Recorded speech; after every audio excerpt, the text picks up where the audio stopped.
জাতি, ভবিষ্যৎ দেশ ও জাতি, সেবাই হবে আমাদের জীবনে শপথ। প্রিয় শিক্ষার্থীরা, আশা করি তোমরা সকলে ভালো আছো। Majid Joyna foundation school and college কর্তৃক আয়োজিত আজকের এই অনলাইন ক্লাসে তোমাদের সবাইকে স্বাগতম জানাচ্ছি। আমি শেখর বিশ্বাস, প্রভাষক, গণিত বিভাগ, Majid Joyna foundation school and college, Shariatpur. আজকে আমি তোমাদের দ্বাদশ শ্রেণীর উচ্চতর গণিতের যোগজীকরণ, যেটা তোমাদের দশম অধ্যায় রয়েছে, সেটা নিয়ে আলোচনা করব। তো চলো প্রিয় শিক্ষার্থীরা, আমরা তাহলে শুরু করি এবার।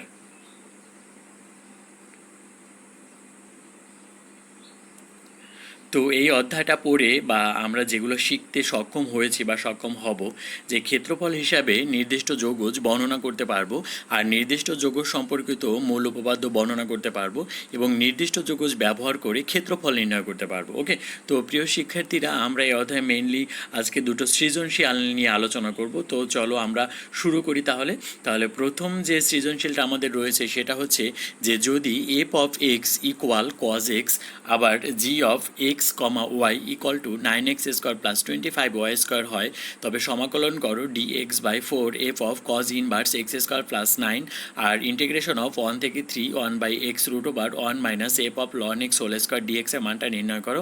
আর G of X comma Y equal to 225 দ্বারা উপবৃত্ত আবদ্ধ ক্ষেত্রে ক্ষেত্রফল নির্ণয় করবো। ওকে, তাহলে দেখো এখানে প্রথম আমার কি দেওয়া আছে, দেওয়া ছিল F of X equal two হচ্ছে কজ এক্স। তাহলে F of cos inverse x x square equal আমি কি লিখতে পারি দেখো তো, তাহলে কজ ইনভার্স এক্স স্কোয়ার, তার মানে কজ আর কজ ইনভার্স যদি কেটে যায় তাহলে থাকে আমার কি বলতো এক্স স্কোয়ার। এবার প্রদত্ত রাশি যেটা ছিল যে integration of d x by 4 F of cos inverse x square plus 9, তাহলে দেখো cos inverse x square equal to আমি লিখতে পারি হচ্ছে এক্স স্কোয়ার। ওকে, তার মানে f of cos inverse x square equal to লিখতে পারি হচ্ছে এক্স স্কোয়ার। তাহলে এখানে যেটা হলো d x by 4x square plus 9। এবার এখান থেকে যদি দেখো হর থেকে যদি 4 কমন নেই, তাহলে এখানে থাকে এক্স স্কোয়ার প্লাস 9/4। যেহেতু আমরা জানি আমরা কনস্ট্যান্টটাকে ইন্টিগ্রেশনের বাইরে নিয়ে আসতে পারি, তাহলে 1/4 এক্স স্কোয়ার প্লাস 9/4। তার মানে আমি একটা সূত্র জানি, দেখো যে dx by a square plus x square equal আমরা লিখতে পারি 1/a tan inverse x by a plus হচ্ছে সি। তাহলে এটাকে যদি আমি একটু সাজিয়ে লিখি তাহলে আমি কি লিখতে পারি 1/4 dx, আর এখানে এক্স স্কোয়ার আর 3/2 হোল স্কোয়ার দিলে আমার সেম মানে হয় 9/4 যেটা। তাহলে আমার কি হলো দেখো যে 1/4 dx by x square plus 3/2 whole square, তার মানে 1/4, তার মানে 1/a 2/3 tan inverse x by কত বলো তো এ, যেটা ক্যালকুলেশন করলে আমার দাঁড়ায় 1/6 tan inverse twice x plus 3 plus হচ্ছে সি। এটাই হচ্ছে আমাদের অ্যান্সার। আশা করি তোমরা সকলে এটা বুঝতে পেরেছো।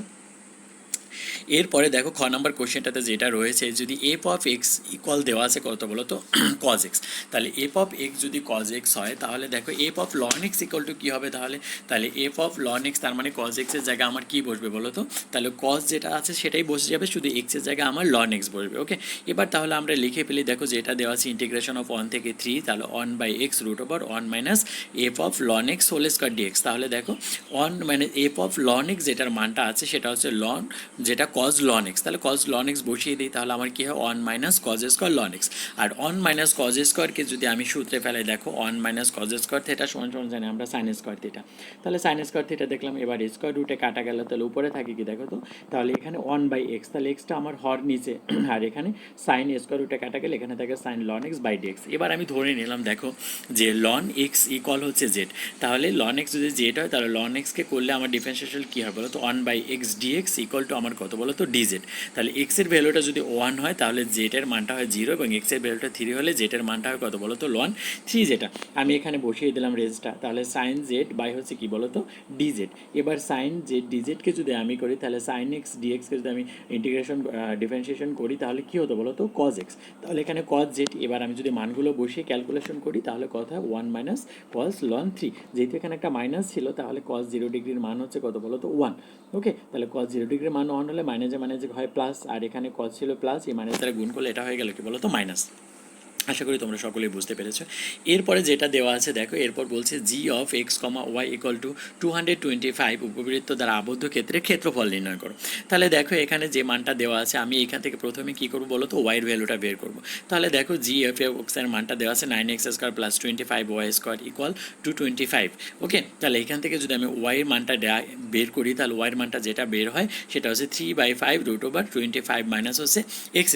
ওকে, আচ্ছা, তাহলে দেখো এখানে আমার যেহেতু x² ইকুয়াল টু সামথিং যদি বের করতে থাকলে প্লাস মাইনাসের একটা ব্যাপার থাকে, কিন্তু এইখানে দেখো মাইনাস বাধ্য হয়েছে, কারণ এখানে ওয়াই প্রথম চতুর্ভাগে অবস্থিত, আর প্রথম চতুর্ভাগে সবই হচ্ছে কি বলতো ধনাত্মক।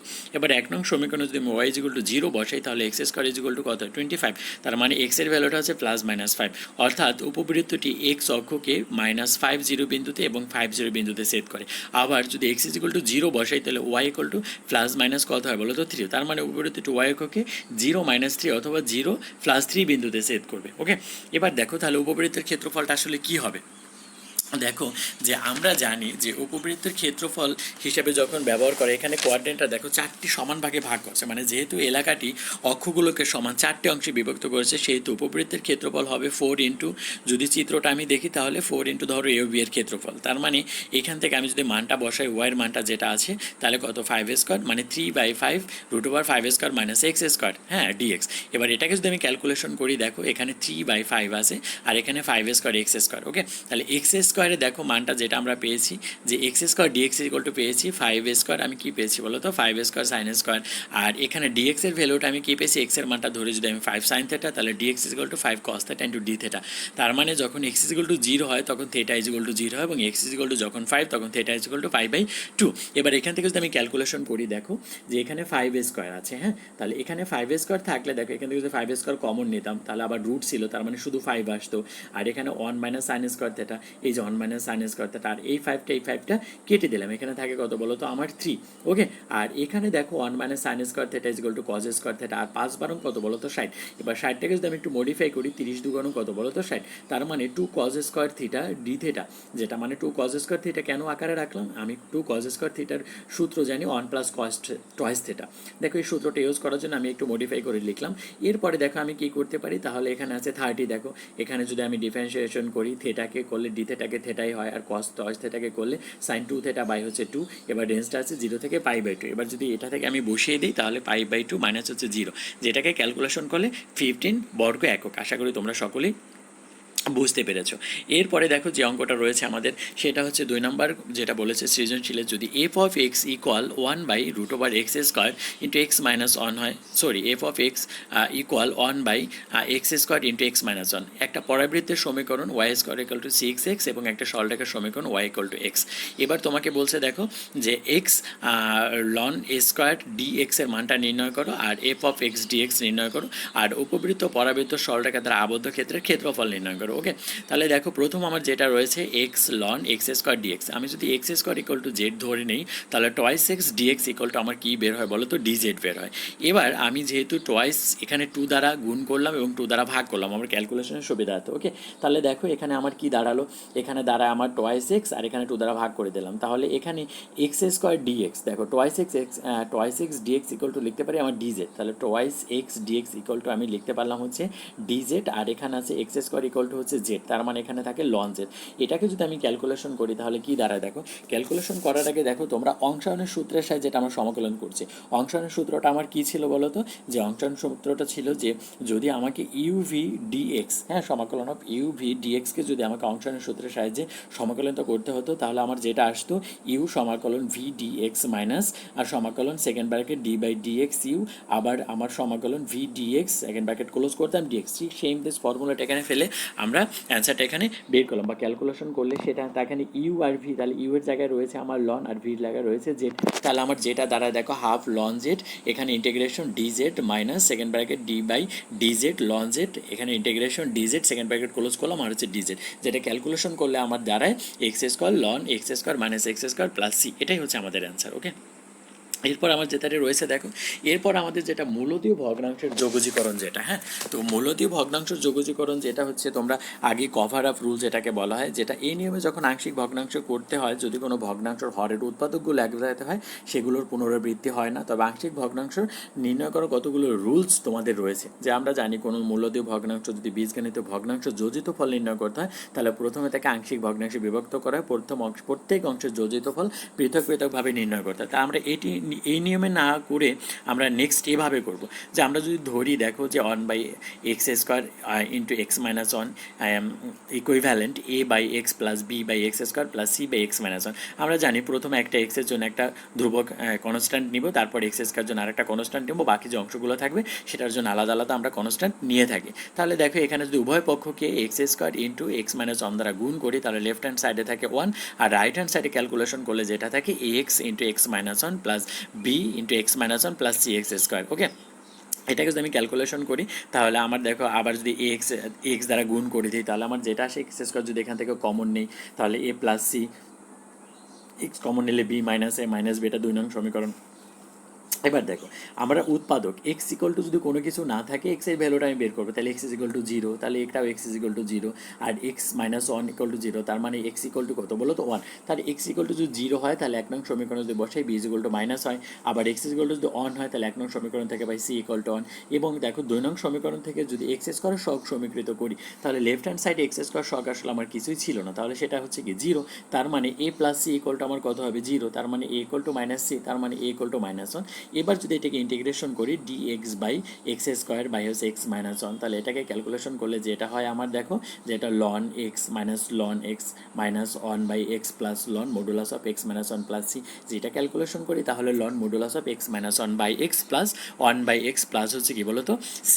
ওকে, আচ্ছা, তো এরপরে যেটা দেখো আমাদের রয়েছে, আমাদের এটা বলছে যে পরাবৃত্ত সমীকরণটা নির্ণয় করো। ওকে, তাহলে পরাবৃত্ত সমীকরণটা যদি আমি নির্ণয় করতে চাই, দেখো আমার এখানে কি দেওয়া ছিল, আমার এখানে কোশ্চেনটা তোমার ছিল হচ্ছে যে দেখো যে উপবৃত্তের পরাবৃত্ত এবং সরলরেখা দ্বারা আবদ্ধ ক্ষেত্রের ক্ষেত্রফল নির্ণয় করো। তাহলে প্রদত্ত পরাবৃত্তের সমীকরণ এখানে ছিল y² ইকুয়াল টু হচ্ছে 6x, এটা আমি 1 নম্বর সমীকরণ দিলাম, এবং সরলরেখার সমীকরণ y ইকুয়াল টু x, এটা হচ্ছে 2 নম্বর সমীকরণ। তাহলে 2 ও 1 নং সমীকরণ হতে পাই দেখো, তাহলে যদি y এর x² এর মানটা যদি আমি বের করতে চাই, তাহলে দেখো y² is equal two 6x, তার মানে y এর মানটা আবার x, তার মানে x² ইকুয়াল টু কত হবে বলো তো, x² ইকুয়াল টু 6x।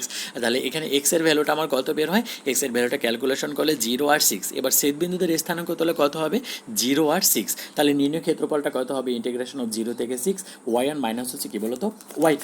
এই y1 মাইনাস y2 যেটা দেখো তোমরা যখন আমরা বৃত্তের সমীকরণ, বৃত্তের যখন আমরা পরাবৃত্তের সমীকরণ বা যে কোনোটার ক্ষেত্রফল নির্ণয় করছি, আমরা জানি যে y1 ইকুয়াল টু যদি f1x এবং y2 ইকুয়াল টু f2x এর লেখচিত্র হয়, এবং x ইকুয়াল টু যদি a হয় এবং x ইকুয়াল টু যদি b হয়, রেখা দ্বারা আবদ্ধ ক্ষেত্রের ক্ষেত্রফল হয় ইন্টিগ্রেশন অফ a থেকে v y1 minus y2 dx যেটা। ওকে, তাহলে যদি আমরা এখানে সূত্রটা বসিয়ে দিই দেখো, তাহলে এখানে 0 থেকে আমার আর রেঞ্জটা কতটুকু বলছে 0 থেকে 6, তাহলে ইন্টিগ্রেশন অফ 0 থেকে 6 y1 মাইনাস y2 dx, তার মানে যদি y1 এর মানটা বসাই তাহলে √6x মাইনাস কত বলো তো x dx।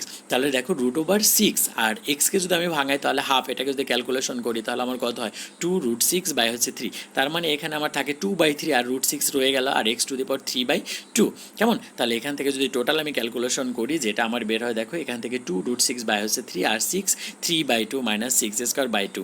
এবার তুমি দেখো এখানে 3/2 কেমন যেটা, তাহলে এখান থেকে যদি আমি ঠিকই 2√6 আর √6 কিউব যেটা, তার মানে এখানে কি হয় বলো তো √6 কিউব মানে 6√6, তাহলে দুইটা √6 মানে কত হলো, একটা 6 আর এখানে 6 2 12, তাহলে 6 12 কত বলো তো 72, তাহলে 72/3, আর এখানে আছে কত বলো তো 36 কত, এখানে আছে আমার 36/2 ইকুয়াল টু হচ্ছে 6 বর্গ একক। এটা যদি আমি ক্যালকুলেশন করি তাহলে আমার কত আসে বলো তো 6 বর্গ একক। আশা করি তোমরা সকলেই এটা বুঝতে পেরেছো। তো প্রিয় শিক্ষার্থীরা, আমরা পিছনের যে অঙ্কগুলো করেছি এই অঙ্ক দুটা তোমাদের সৃজনশীল, যেটা তোমাদের একটা ঢাকা বোর্ড 2019-এ চলে আসছে এবং আরেকটা রাজশাহী বোর্ড 2019-এ আসছে। এই দুটো অঙ্ক নিঃসন্দেহে অনেক গুরুত্বপূর্ণ তোমাদের পরীক্ষার জন্য, আর এটা তোমরা বাসায় বসে অবশ্যই প্র্যাকটিস করবে। সবাইকে আমি আমি অনেক ধন্যবাদ জানাচ্ছি, এবং তোমাদের যদি এখানে কোনো প্রবলেম হয়ে থাকে তাহলে কমেন্টস বক্সে তোমরা আমাকে জানাতে পারো, আমি তোমাদের সলভ দেওয়ার চেষ্টা করবো নেক্সট পরবর্তী ক্লাসে। আর এটা নেক্সট জুম ক্লাসে অর্থাৎ এই অঙ্কগুলোই আমরা তোমাদের সলভ করে দেখাবো। ওকে, তো প্রিয় শিক্ষার্থীরা, আমি তোমাদের একটা বাড়ির কাজ দিচ্ছি। দেখো, যেটা যে F of X equal X plus one এবং G of X equal X minus one, তাহলে H of X equal to X square plus 9 এটা দেওয়া আছে। এবার তোমার ওয়াই ইকুয়াল টু আবার কস এক্স দেওয়া আছে। এবার ক নাম্বার তোমাকে বলছে যে ইন্টিগ্রেশন অফ 1 থেকে 2 যেটা x cube e to the power x to the power 4 dx এর মানটা নির্ণয় করো। আর খ নাম্বার বলছে f of x by g of x h of x plus 3 root x এর ডিএক্স নির্ণয় করো, এবং দৃশ্যকল্প 2 এর উল্লেখিত ফাংশন দ্বারা এক্স অক্ষের সাথে আবদ্ধ একটা চাপের ক্ষেত্রফল নির্ণয় করো। ওকে, দেখো এখানে খ নাম্বার কিন্তু একটা ঘনমূল এক্স দেওয়া আছে, যেটা এটার মানটাও নির্ণয় করতে হবে। তো প্রিয় শিক্ষার্থীরা, তোমরা বাসায় বসে এটা প্র্যাকটিস করবে, এটা না পারলে আমি তোমাদের নেক্সট ক্লাসে এটা করে দিব। তো সবাইকে অনেক অনেক ধন্যবাদ জানিয়ে আজকের ক্লাস এখানে আমরা শেষ করছি। সবাই অনেক ভালো থেকো, সবাই সুস্থ থেকো, সবাইকে আরও একবার ধন্যবাদ জানাচ্ছি।